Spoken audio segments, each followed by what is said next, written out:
Hello. Okay, it's time for chapter 18 from No Talking by Andrew Clements. Last time we had read, we got to see the kids go back to class and to see how their contest was playing out. They decided to keep going with the contest, and the teachers decided to go along with that. Though Mrs. Hiatt has now found out, so we're going to see how she reacts to the fifth graders not listening to her directions. In chapter 18, which is Adventures in the Red Zone. So, here we go. Get ready to listen. Mrs. Hiatt got back to her school at 11:59. There were several messages on her desk, and Mrs. Overby had taped a note on her chair that read, "Please come see me in the teacher's room." But the principal was in a hurry. She needed to be on time for the fifth grade lunch. 5 minutes later, for the second day in a row, Mrs. Hiatt found herself standing in the middle of the silent cafeteria holding a big plastic bullhorn. But today was different. She looked around the quiet room, and the sight of all these fifth graders deliberately disobeying her, well, it nudged her over the edge. It pushed her right into the red zone. She gritted her teeth, and an angry haze filled her mind. And she knew she was angry, and she knew it wasn't good to be angry, but she was. And she knew it wasn't good to be angry and try to talk to children at the same time. But she couldn't help herself. She had to talk to these kids right now. She could have whispered, and every fifth grader would have heard her, but she didn't whisper. She pulled the trigger on the bullhorn. "Have you forgotten our assembly this morning?" The principal's voice echoed off the walls. The kids stared at her. She aimed the bullhorn at Dave and yelled, "David Packer, answer me. Do you remember what I told you all this morning?"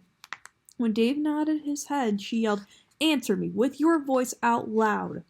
So Dave swallowed his first bite of macaroni and cheese and said, "I remember." His voice sounded very small. Dave felt like he was the scarecrow talking to the great and powerful Oz.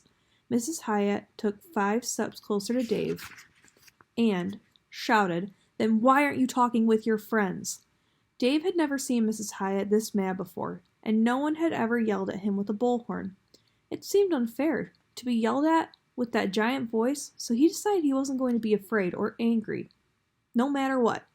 Dave shrugged and said, "Nothing to say," which was perfectly true. Before Mrs. Hiatt had started yelling, he had been very happy to just sit and eat and think. "Stand up!" Dave stood up. Every kid in the room was watching him, and so was Mrs. Marlowe and the custodian and the cafeteria workers. Mrs. Hiatt said, "Talk. I want you to talk right now. I want to hear you tell Todd everything you learned in all of your classes this morning. Start talking to Todd now." Dave wasn't an angry sort of kid. Not usually. Pause. This is a picture of Dave in the cafeteria. Oops. Right there.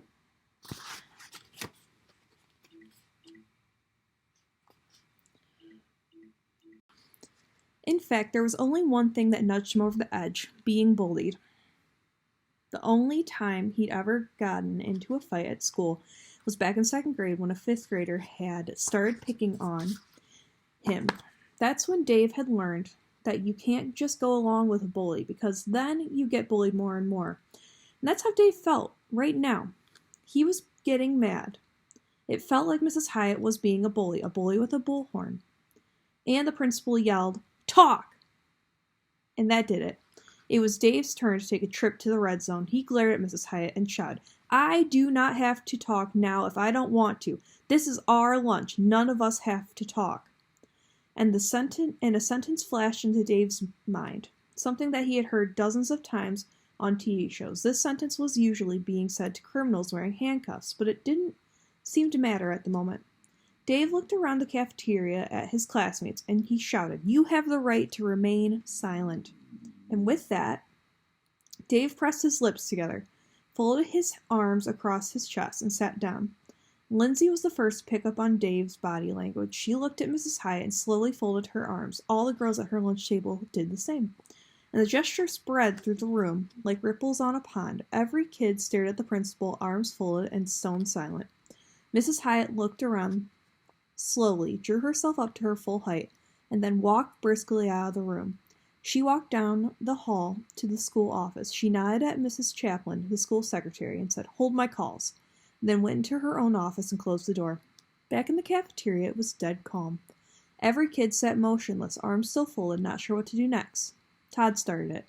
He unfolded his arms and nodded at Dave, and then clapped his hands. In 3 seconds, every fifth-grade boy was clapping like mad.